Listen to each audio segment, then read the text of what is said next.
Welcome back to the Fuel Your Legacy podcast. Each week, we expose the faulty foundational mindsets of the past and rebuild a newer, stronger foundation essential in creating your meaningful legacy. We've got a lot of work to do, so let's get started. As much as you like this podcast, I'm certain that you're going to love the book that I just released on Amazon, Fuel Your Legacy, The 9 Pillars to Build a Meaningful Legacy.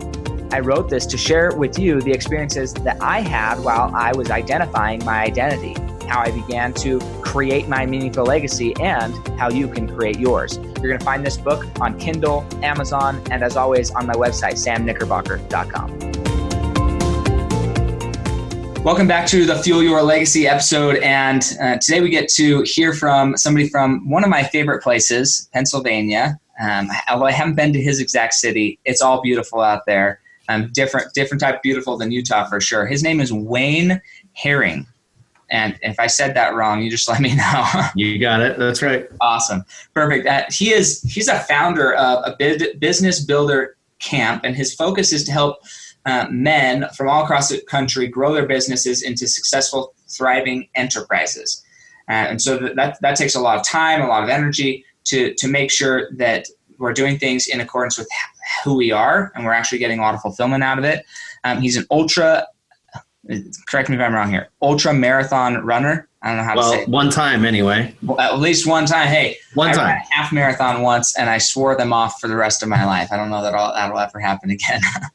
That's a whole story in and of itself. And then something unique about him, and this is, I love it when my guests share unique things that like, how is that even a thing? But in 1997, he was the Montana State arm wrestling champion. So that's what they get up to out west when they're bored. They create sports out of lots of different things. No, but he loves it. He's a blunt farm boy, and he's just ready to share how we can all grow our things and why he is uniquely qualified to coach on this, but also why he cares that people change and become all that they could be. So thank you, Wayne, for jumping on today. And I'm excited to ask you questions and learn more about what you do so we can help each other grow our businesses. So yeah, go ahead and share with us your story, kind of where you came from, what you were doing before you found your passion, and how you jumped into your passion. Sure, Sam. Thanks for the intro. And asterisk, I was not the Montana State. I should change that. I was a champion in one of the weight divisions in the amateur division. And there were only 3 other people that I was arm wrestling against, but I did win against all 3 of them. And I hadn't done any training. It was quite by accident, just walking into the room. So that was a good time. And that's another story, kind of like your half marathon thing, right? My story, the short part and what's pertinent to your listeners is before we got started, you told me you try to reach folks that might want to make a leap from what they should be doing or from what's expected or corporate world sometimes into whatever their passion or dream is. So my story of what I was supposed to be doing, I guess, is I went to college and I was a civil engineer. So I was working in corporate world doing civil engineering stuff. And that was good. It was a good career. I lived in Colorado for a while and did drilling and blasting and got to hang from ropes and do some really fun stuff. But we came back home here to Pennsylvania, and I was in that world, and I found that I was doing well, but I was pulling all-nighters to try to get the actual work done. I loved the sales part and the client development part and the project management part, but I'd not like sitting doing calculations and analysis. And I had a job offer come across my desk to sell cement, and I read that job description for sales, and I thought, wow, I want to do that. That sounds like fun selling. And so my dad at that time had a business selling used car warranties to used car dealers that he had started from a dream with a couple of pieces of paper and a van. And when I got that job offer to go into cement sales, I told him about it. And he said, well, why don't you come join the family business, which I never had really considered doing. But I went and did that with him. I did that for 9 years. It was a great experience. So that was the first leap, but it was still a leap into somebody else's world, into my dad's world. As I learned that work, I I learned about farming, organic farming, and got interested in that. So the first business I started that was a move away from corporate world was having an organic farm and raising pigs and chickens and turkeys and cows. And that's how we got onto the 20-acre place where we live now. And so we did that and eventually sold the company. So his company was acquired by a private equity group. And I learned about the world of buying and trading and selling companies, which is pretty fascinating. And I had my own farm going. And so when we eventually sold the company outright to a publicly traded firm, that was when I really made the leap and went into my own thing and started doing coaching, consulting, and helping business owners grow. And as I did that, then I started having a bunch of clients that I knew I was working with them on more than just the business. We started talking about kids. We started talking about being a dad, a husband. And I knew that if I could get them together, that they would start communicating and they'd start helping one another. So we had an event at a house, and that was the first business builder camp, was gathering up one-on-one business owner clients at a house. And I saw how they were able to push each other, speak truth into each other's lives. And now we've moved on from there to mastermind groups online, and still meeting live. Of course, that hasn't happened for just a little while, but we're going to get back to that real soon.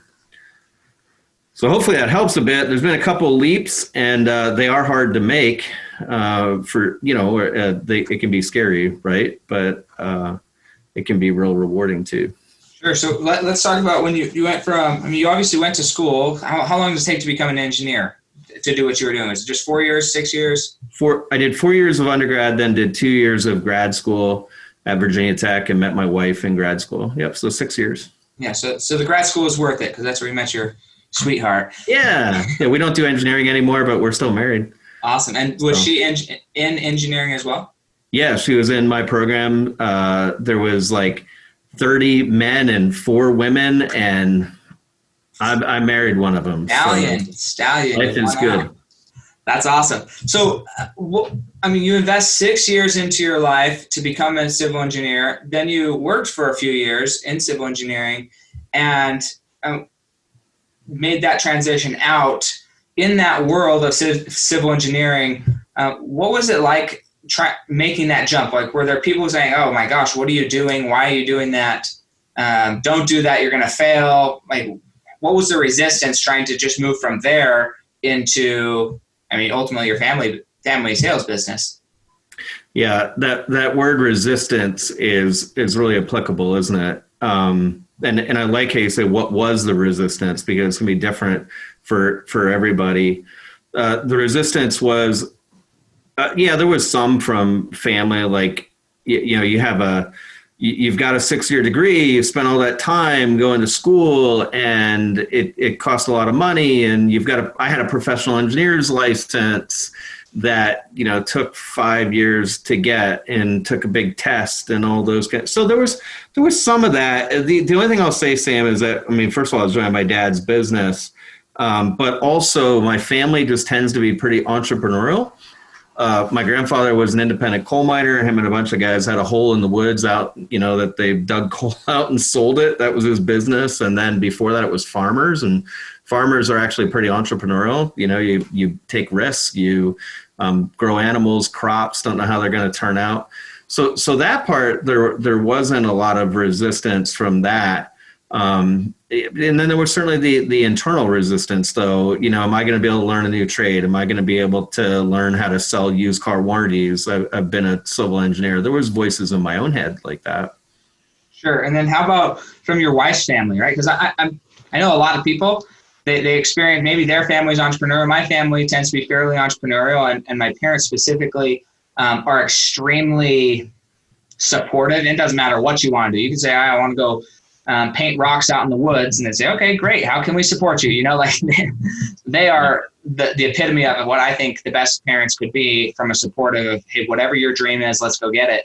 But that's not everybody's case. There's other family members, like in-laws, who, hey, you got a safe, secure job, you've got income, you've got your degree. Why would you ever trade off the benefits for the uncertainty of entrepreneurship, and they just don't understand it, or they just don't like it. It's just not what they would do. So what was the resistance like coming from the wife's side of the family or from your wife? I mean, because that's... Yeah, my wife's very supportive and very open, but there was good call, like definitely resistance coming from her family. And there was probably double resistance because my wife has a master's degree in civil engineering, and she did that work, and she made the decision, we made it together, that when we had our first child, she was going to stay at home and be the primary caretaker of our daughter, and that she was going to not be out in the workforce, and we weren't going to hire childcare. And so she has 3 sisters, and they're all professionals, and they all got their degree, and they all work. And so, yeah, there was already pressure there. And then the bigger pressure from her family came when we sold the company that my dad had started. I was the heir apparent, and I was going to be the president of the company after acquisition so that he could leave. And I ended up walking away from, a pretty good salary and stock options and things. And that was when there was more resistance. That was when my sisters were, some of my sister-in-laws were basically, trying to talk my wife out of, like, don't let him do this. Like, this is a bad idea to be a coach. What's a coach? What's a business coach? Is it like a life coach? Like, what's he doing? So yeah, there was definitely, we talked about it at that time when I made that second transition for sure. Yeah. And the interesting thing that I found about that type of resistance with my clients, because it happens in every area of our life, it happens with how you want to have your kids. I was born at home in my grandma's living room. Most of my siblings were either born in like a birthing center or at home. My dad was a midwife, so he delivered us. It wasn't from some other person. My dad delivered us. And then, and so I grew up very like in a natural medicine world.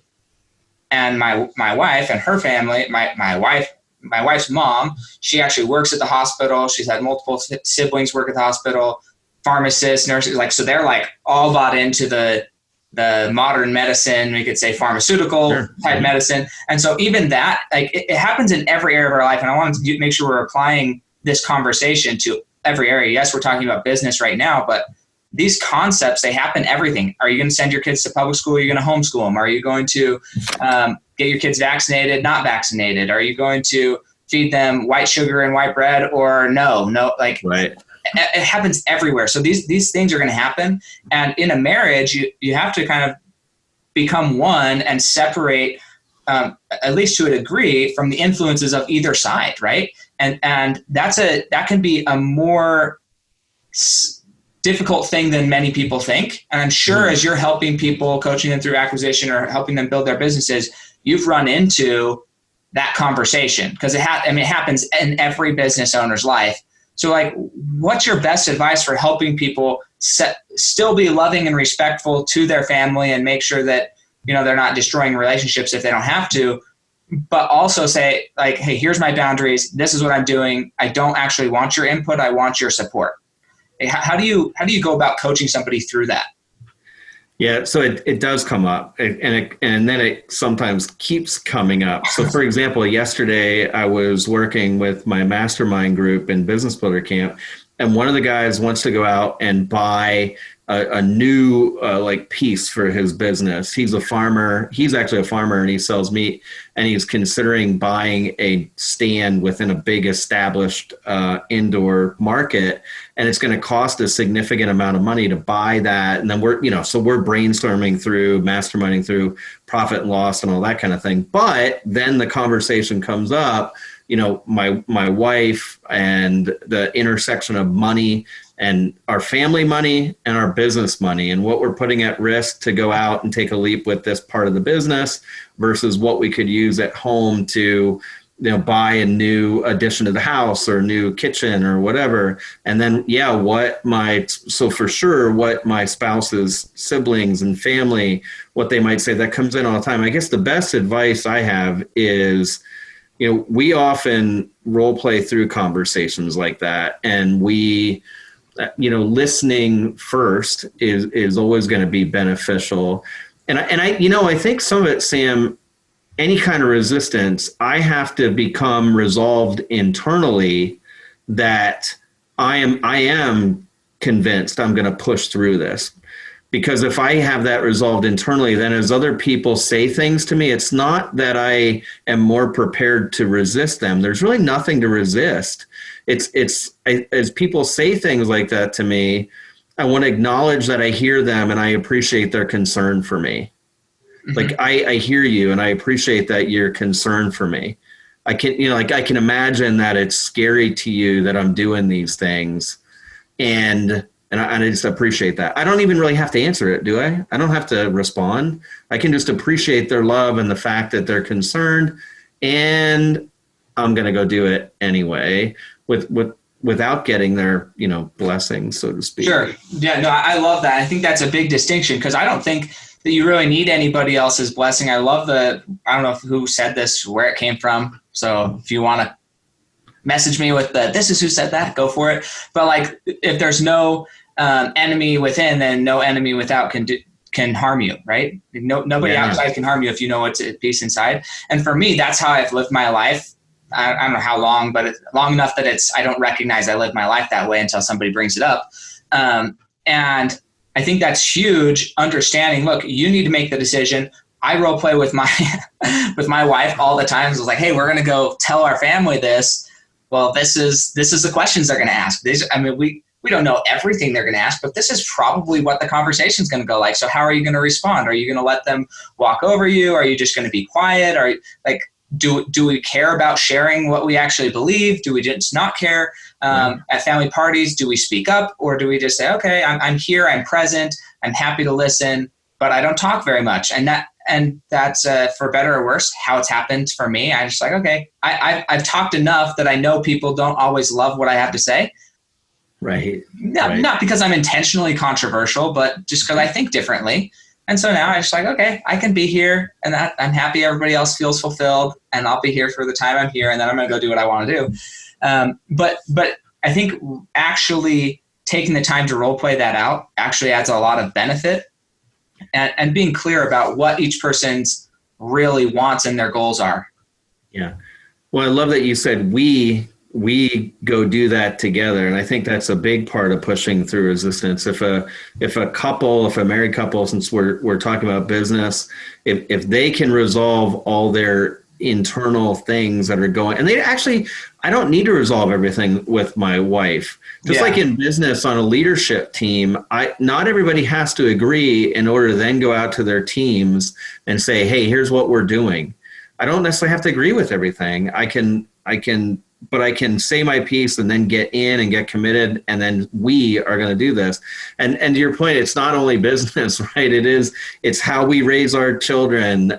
We have to get clear. I do think that it serves us to listen to what other people say and listen. I work with this. I've learned this from my coaches, and I work with it with people I'm talking to. Rather than listening to agree or disagree, I don't have to do either. I don't have to listen to those people to see whether I agree with what they're saying or disagree. It's sort of irrelevant. I can listen to what they're saying or their concerns. I can listen for insight. And that I learned that from Michael Neal and Rich Litvin, who are coaches, by the way, and Steve Chandler, who are all in the same coaching family, listening for insight rather than listening for agree or disagree. And that's a big flip when I do that. Like, what is the truth of that? Why is it bothering me? Why, if I'm going to start a new business venture and people are asking, pushing me, driving me, don't do that. I don't have to agree or disagree with what they're saying. I can just see if there's anything there that I should consider and include that in my planning, and then go on and make a leap and do my thing. It's always going to be a leap. Yeah, I agree. I think, and I would use different language to describe that, but it's the same thing. So I found is, just because in a religious world, because again, you got to take account of where I am most of my business. We live in Utah, lots of religious people, or at least profess to be religious. And the word judgment in a religious context is thrown around, unfortunately, flippantly, in my opinion. And there's no distinction, just like there's no distinction between the word love, whether you love your dog, you love the table, you love this type of water, you love this soda, you love your wife, you love your kids, you love your mom, right? Love is just, in English, it's the crappiest word to describe an emotion that we have in English, I believe. That's my personal opinion. But judgment often uses the same thing. So rather than, like you're saying, trying to say this is right or wrong and make a judgment, right? I say there's no right or wrong. There's no good or bad. There is what serves my ultimate intention, right? Does that help me actually get closer or not?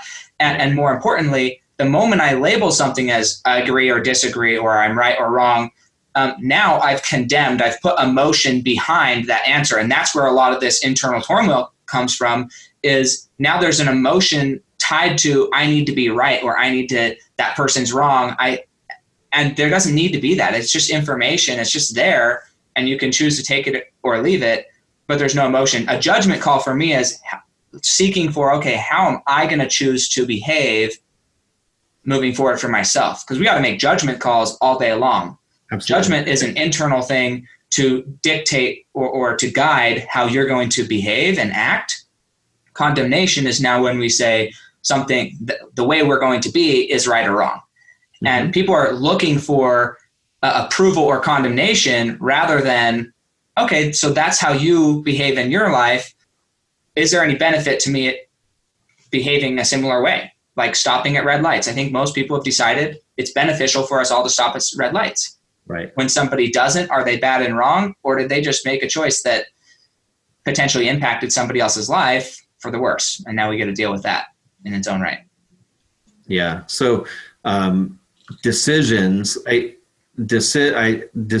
neither right nor wrong in a sense. That's not completely true. But when we're talking about making the leap into business, or my client yesterday who was thinking about, do I buy this piece and add it or not? Those decisions we sometimes spend a lot of time in analysis paralysis or overanalyzing. Is this right or wrong? Should I make this decision? Which decision is right? When I left that corporate world and started doing coaching, was that right or wrong? Well, actually, there is no real right or wrong. We tend to make decisions right after we make them. When I make a decision, then after that is now I make it right, because I'm not turning back. Once you've made a decision, there's no sense in spending the next 3 weeks fretting about why you made the decision, right? But it's really easy to get stuck in that. Yeah, you're smiling, so you get that.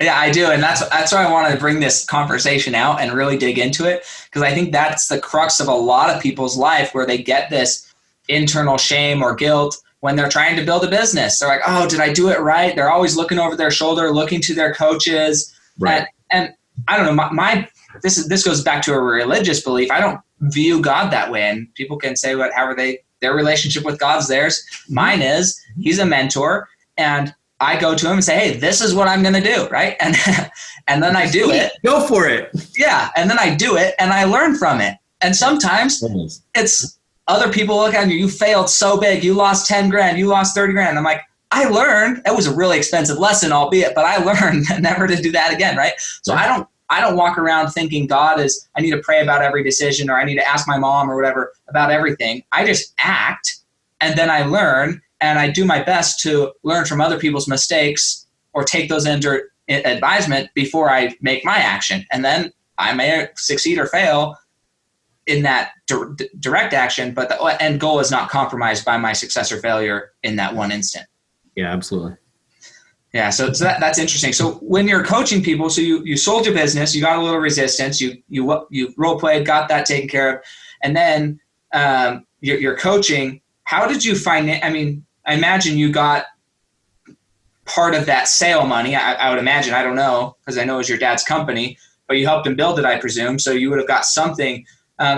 Was that difficult to float? Because coaching can be great sometimes. And especially if you're just getting into it, you met most people, they don't really know their value. So they're like, oh, well, I'm going to charge $5,000 for this. And then 3 months later, they're like, man, I should have charged 15 grand because this is a lot of work.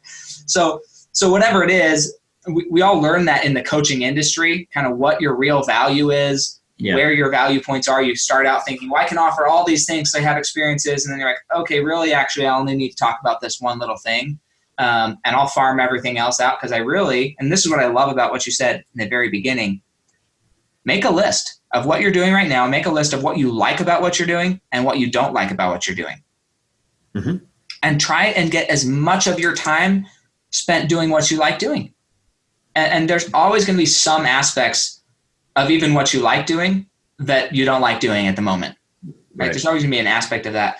But how did you float financially the time that it took you to kind of narrow your niche down to where you've been able to be successful just coaching businesses and business builder camps? Yeah. So for all of you listening that are thinking about making a leap to something else, there's two times where I've done that. The farm was the same. When we did organic farming, that was a leap, and that was a place where we had to float in that way. And at that point, the financial backing of that was my job. And there's nothing wrong with having a job. I think in the entrepreneur world, there's sometimes like entrepreneurial shame about, if you don't go full in and you don't go all out. No, I think for some people, I like the way you say that. Like, how do you float it? Sometimes you float it by having a job. And we floated the farm from my other paying career.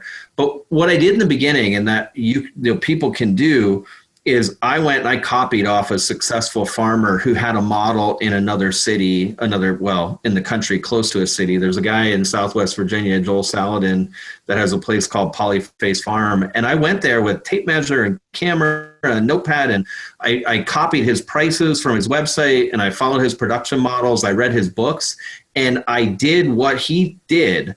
I started, and I did what he did, and I measured my numbers, and I watched my dollars. So copying from somebody else was helpful in that sense. And really, when I went from corporate world to coaching, yes, you're right. I had a cushion of money because we sold the business, and I had a stock option. It wasn't huge, but it was enough to, I wrote that number down, and every month I used to calculate how much, negative cash flow we had as a family. I wrote how much came in for coaching business, how much went out for family expenses, and what our savings amount was from when we sold the business. Because we have 4 kids and we were paying a mortgage.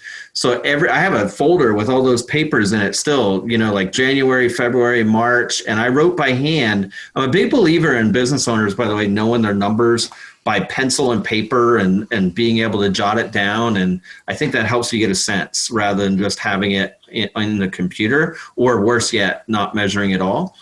So we did that. But the other thing, Sam, that I did is I have a mentor, and this guy is, his name's Warren Lewis. He's in his 80s, and he was a business coach consultant. And same thing, I copied from him. Like, I really like the system of master and apprentice. I think we don't do enough of that anymore. The master and the apprentice goes and learns from the master. So Warren was my personal coach. He trained my sales team. And when I wanted to make the leap, and I came up on a yellow legal pad with, I'm going to be a coach consultant like Warren Lewis, I asked him, I said, do you think, so you know what? I did look for approval from somebody, but I didn't look from people who, like family, who wouldn't have known what it takes. I went to my mentor who had built a successful coaching consulting practice and who knew me. And I said, do you think I can do this? Do you think I have what it takes to help business owners the way that you help them? And he said, yes, you do. If you do what I say, and I'm going to help you. So you and your wife come to my house and meet Penny and I, and we're going to help you get started. And truth be told, I followed whatever he told me in the beginning, Sam. Like, I took his system was fine, and I executed. It took a lot of work. It wasn't easy. And so actually cash flow from coaching came very fast. And positive cash flow from coaching came very fast because Warren told me what to do. Yeah, and I think that's huge for me. When I chose to quit college and go full-time into doing what I do, helping people understand how money works, is very similar. Like, I had already started working kind of and training with the company. I was like, I love this. I love everything about it. I don't see why I would ever do anything different. Like, I would do this for free. As long as there's a way to feed my family, I do what I do for free. I love it that much. And so I went and told my professors at school, I was like, hey, I've already got this job. I'm making about this much money a month already. Is there really any reason I should continue going to school? And my professors at my community college are like, well, you kind of go to school to get a job. So if you already have it, you're already in, it's sixes. If you want the degree, you can get the degree. But if you don't, it's whatever, right? And I was like, okay, that's good. that's good advice. Then I went to my father-in-law. My father-in-law, he's like career head honcho at the college. And he's like, why would you ever not graduate and have a degree and get a master's degree? And people care about these numbers, like the initials by your last name. So you need all this stuff. And I was like, I don't know. But in the same breath, and this is the humorous of, I find in a lot of these educational driven places, they say, oh, well, all these people are graduating this year. I don't know where they're going to find jobs, but you need to go back and get your degree. I'm like, what? That doesn't make any sense. So I asked him, and then I went to my mentor who was in the business that I wanted to be in, who's been here for 20 years. And I said, hey, here's the situation. I got to make a decision. Do I go full time in this, get rid of school, or do I go get my degree and just in case, right? And so he just said, well, are you really going to be committed to this? Are you going to do what it takes? Because if you do what it takes, you'll be successful, right? There's no question about that. If you don't do what it takes, you're going to wish you had a degree. And I was like, okay, that's fair enough. I know that I can make it the right decision. Mm-hmm. I know that I can work my butt off and I can learn things. Right. So done with school, and I've loved my life ever since. Like, I love it. So I think that's a huge thing. We all do seek, I don't know if approval is the right word though. Were you looking for approval from your mentor, or just saying, hey, do you see it in me? I think I see it in me, but do you see it in me? Yeah, I think that's more accurate. But yeah, I don't think it was approval. I think it was, I wanted to make sure that I had the raw, what it took to do it. Yeah. Yeah. Yeah. And there's some people, and you probably know who you're thinking of right now, you as in Wayne, and then anybody listening to this, who you're like, yeah, that person, as far as I know them, they don't have the motivation to actually push through the suck yet. They might, and maybe for the right thing, they will. But right now, they don't have the motivation. So I would not recommend it right now in their life, right? And that's okay, right? Totally just like you said, even though you had a mentor for your farm, you still floated that with a full-time job until it was ready to go full-time there. Mm-hmm. Yeah, absolutely. Yeah, I love that. So so the question I would say is, in this, right? Because you said something really important, to write down your numbers so you know as a business owner. I think of because we got people who are stay-at-home moms, we got single people. Everybody's listening to this podcast, not just people who are business owners currently. And I think it's important for everybody to treat their life like a business, at least when it comes to financially. Mm-hmm. And so what would you say are like the top 5, if you could list them off? I don't know if you know these by heart or if you're going to make it up, doesn't matter. What would you say like the top 5 of like money habits need to be to maintain good visual of where you're at, knowing your numbers, and achieve financial success? Because it doesn't happen overnight. It doesn't happen in a flash, right? It doesn't matter how much money you give somebody. If they don't know how to manage their money and really understand the value of money, they're going to lose it. So how do you train business owners to go from like a poverty mindset or just an aloof mindset up towards their money to like clarity and be excited about that? Because a lot of people, they just don't like the activity. We've been trained money's evil, money's bad. If you're rich, then you're bad, right? All this stuff that we've been told that's not true. In my experience anyways, it's not true. How do you help them make that more exciting and look forward to knowing their numbers rather than, oh, I have to know my numbers, like it's his death sentence? Yeah. So in Business Builder Camp, we end up talking a lot about money, and we especially talk about money within the family and talk about how it flows. And yeah, money is neither good nor bad, right? Dave Ramsey says money is like a brick. A brick could be thrown through a window and be used in an act of vandalism, or money could be used, or a brick could be used to build a hospital for children so they all get well. And money is the same thing. And money is nothing more than something that I can use to get goods or services. It doesn't say anything about me as a person. It's not a very good measure of self-worth. It's a piece of paper, really. It depends how much power I give it. But for a business, it's important. And to your point, a family, it's important because the way it flows around and where it goes matters. So things that my wife and I do that work and have come about over quite a few years, and that I share with business owners is, I think the book Profit First by Mike Michalowicz, and that system is amazing for anybody, even if they have a side hustle or a side business, to run their business. And the basic way I would explain that is, you literally go to your bank, and because of how easy it is to have multiple accounts, you open up multiple accounts for income and what are you going to save to pay yourself, and put money in a profit fund that is right off the top, Profit First. And so we have these accounts that I can see on my screen at a glance. This is how much cash I have in these different accounts, and I can move it around in the business. So that's piece number one. Thing number two for me is, I don't know, I guess I'm just sales minded. So I always want to know what is coming in this next month, and then what's potential. So that's in the coaching business, one-on-one coaching business. That's simple. I have a list of my clients, what they pay every month, and I have a list of my prospects and what they would pay every month. And I need to be able to see that, so I know what's coming, and I know, do I have to dial up my prospecting activity? Or is this a time where we can just operate more on the clients that are here? And then in the home, what we do with finances is we get a paycheck. So when people even have a smaller business, I think it's really good to get a paycheck that comes in the mailbox regularly every month. And one of the things I learned early on is, I was afraid to commit to the paycheck amount.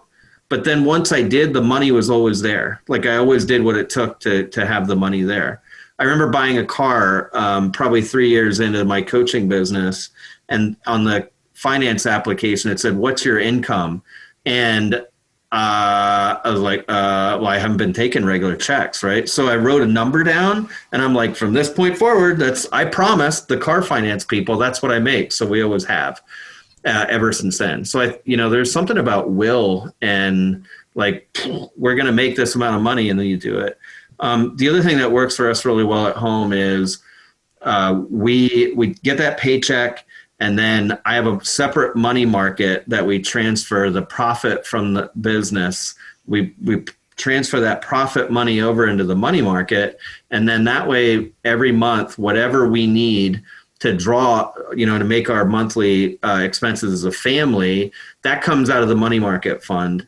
And my wife and I transfer that together. So that way we both know what's coming out of the money market fund, rather than doing a bunch of really nuanced, fine detail budgeting. So that works. And the last thing I'll say is, Kathy and I literally went to our marriage therapist, dude, and talked about money and the fact that her job is to spend it for the most part, and my job in the home is I and the business make it. But those are just two roles.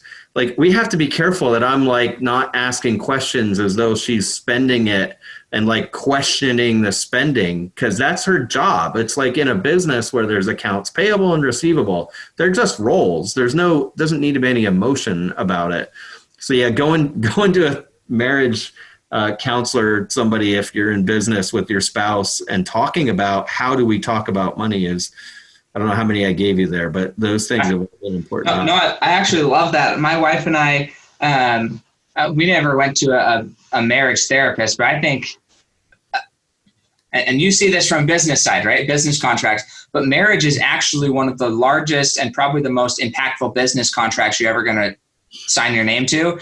And if you don't know that going in, and then you try and get into actual business, especially with your spouse, then you need to understand, you need to go to not just a marriage therapist, but you need to go to a divorce attorney. You need to go to a business attorney, so they can explain what that legal contract of marriage means for you from a financial perspective.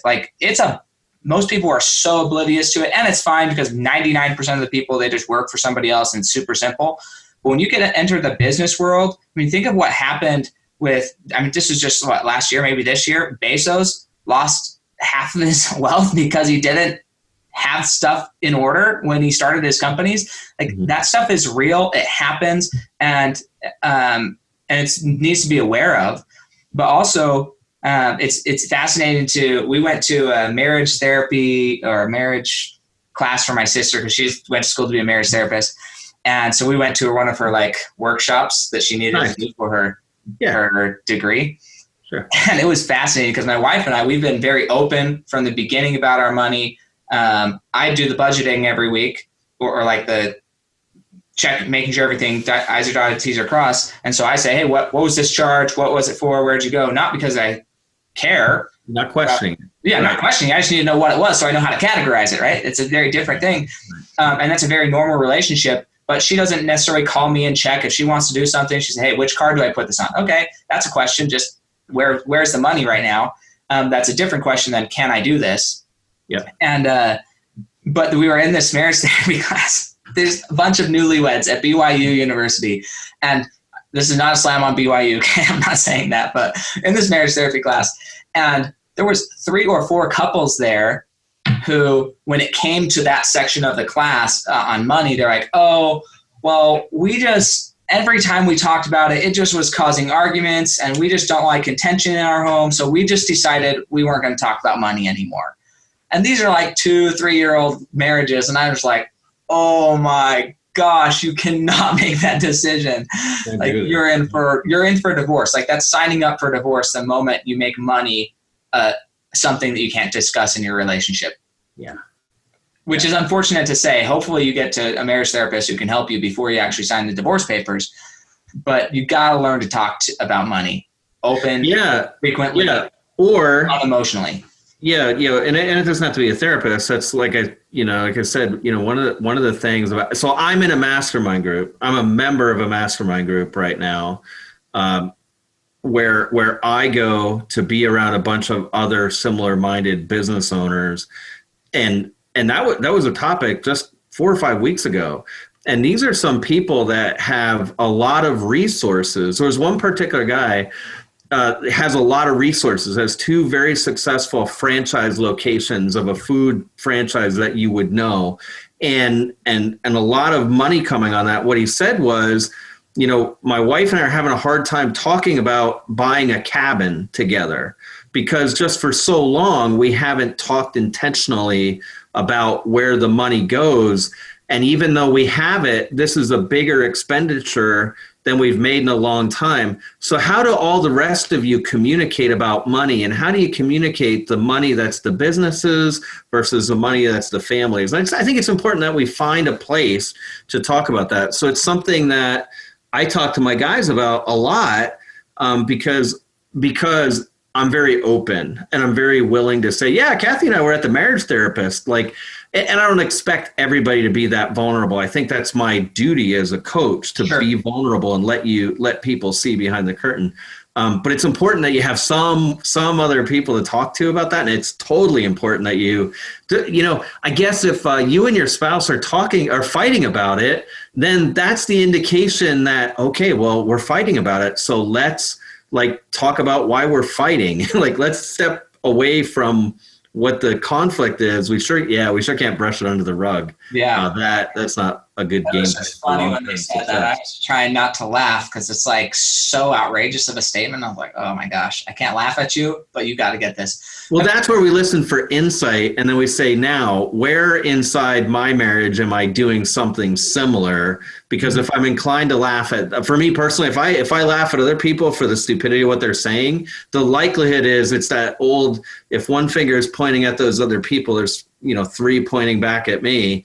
And that's usually true because then that means that I'm doing something stupid at that time. Oh, absolutely. Yeah. And the other thing is make those stupid things that we all do, because we all do stupid things, make them comical and ways to learn. And I don't know what your and your wife's situation is, but I know for me, the idea of going to a therapist or a marriage coach or whatever, or any of these people, it doesn't mean you have a problem. How often do we go in to get our annual checkup at the doctor when we feel like everything's fine? You still go in for a checkup, right?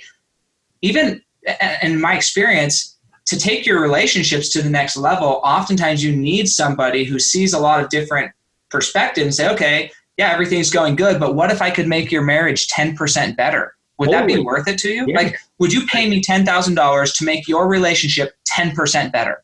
Yeah. every day, right? You can give me an opportunity, an experience, something that's going to make me 10% better of a husband? Like, sign me up. Where do I sign, right? Because that's what it's about, improving yourself. It's not about fixing what's wrong. It's about how do I become better? Yeah. And I think that's a huge distinction that we need to look at in business in general. I'm a getting coach junkie, and I guess that's good because I am a coach and self-improvement person. So I've got a physical fitness coach that I'm working with right now. I've got my mastermind group that I'm part of.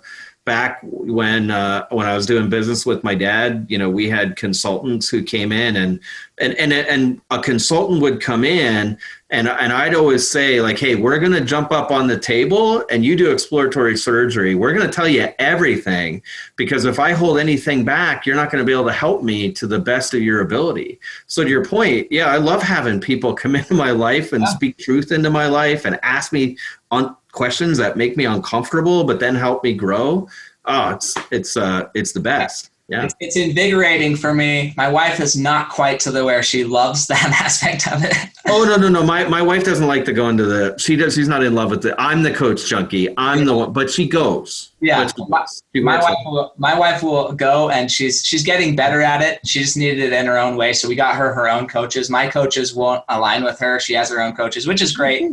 I love it. But so let's talk about this. If somebody wanted to learn more about you, get some one-on-one coaching, I don't know if you have open spots right now, how you limit that, how do you make sure that you're able to give your full attention to each of your clients? But if we wanted to, or even just be on fly on the wall, free content, where do we get a hold of you? Yeah. So I create a page for you and your listeners. It's businessbuildercamp.com. All one word, businessbuildercamp.com/FYL for Fuel Your Legacy. And Sam, what we put on there is there's a free piece they can get called the Evening Inventory, and it's printed out, it's non-opt-in, get the PDF, and it's end your day and reflect back on what are the things you did to build your business, what are the things you did to build yourself, your life, because we're looking for balance. So that resource is there. There's also a free course with emails that they can opt into the tools that I use in Business Builder Camp. And there's a link there where they could join what I call Base Camp. And so, yeah, to your point, I have a limited amount of one-on-one coaching spots, and I've been running pretty hard with the people that I'm working with.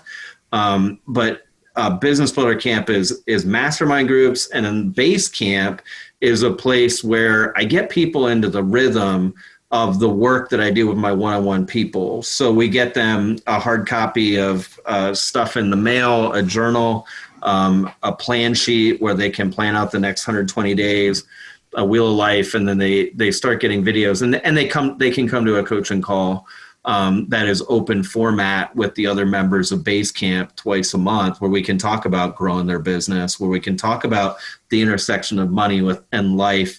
And I can tell them some of the stupid things I say at home sometimes that I wish I could take back and reveal those things. So yeah, /FYL is a good place to get a hold of me. Fantastic. And that link will be actually in the show notes here. So if you guys want to go there, it's pretty easy to get there.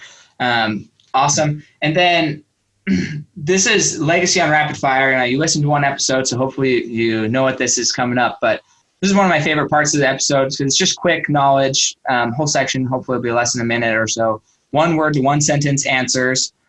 Okay, so Legacy on Rapid Fire begins now. All right. What is holding you back from reaching the next level of your legacy today? Time, consistency, and effort. Okay. And what do you think the hardest thing you've ever accomplished has been? Sobriety from alcohol. Awesome. And what's your greatest success to this point in your life? 18 years of marriage with my wife, 4 healthy, beautiful children, for sure. I love it.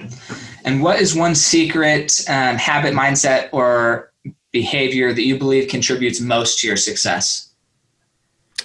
I take books and really work them, so I don't only read them. If it says in the book, write this down, or if they say, read this chapter for 30 days, I work it and I do those things, and that's helped a lot. Love it. And what is a book that you would recommend to the Fuel Your Legacy audience? Well, we talked about profit first. So if you're going to start a business, profit first. Set up your accounts at the bank so you can see your cash in one screen. It was a great book. Yeah, fantastic. Love it. Okay, so this is now the last question, which is actually my favorite question. The whole purpose of this episode is to find out what legacy people are building and how they want to be remembered. And then more importantly, are they living in alignment with that? So the question is, we're going to pretend it's many years from now. So 6 generations. So that's your great, great, great, great, great grandchildren. They're sitting around a kitchen table. You've long since died, but you have the opportunity to come back and kind of just view this conversation. And they're discussing you, your life, the impact it had on the world, their lives, whatever. What do you want your legacy to be in 6 generations from now? I would want them to say that he poured into people. Yeah, I love it. Love it, because that's what you're doing now, and it's funny. It's interesting to see the steps you went through to become that, and to be somebody who can now at this stage in your life simply pour into people and help them become more every day. So fantastic. Any last words for the Fuel Your Legacy audience? No, it's been great being with you. Yeah, definitely take the leap, everybody. I think the summary of the conversation, or the point that I really take out of it, is decisions are not right or wrong. You tend to make them right after you make the decision, and then as you walk forward step by step by step. So go for it. Keep walking forward. Will do. Hey, thanks a bunch, and we'll catch you guys next time on Fuel Your Legacy Show. Thanks for joining us. If what you heard today resonates with you, please like, comment, and share on social media. Tag me, and if you do give me a shout out, I'll give you a shout out on the next episode. Thanks to all of those who've left a review. It helps spread the message of what it takes to build a legacy that lasts. And we'll catch you next time on Fuel Your Legacy.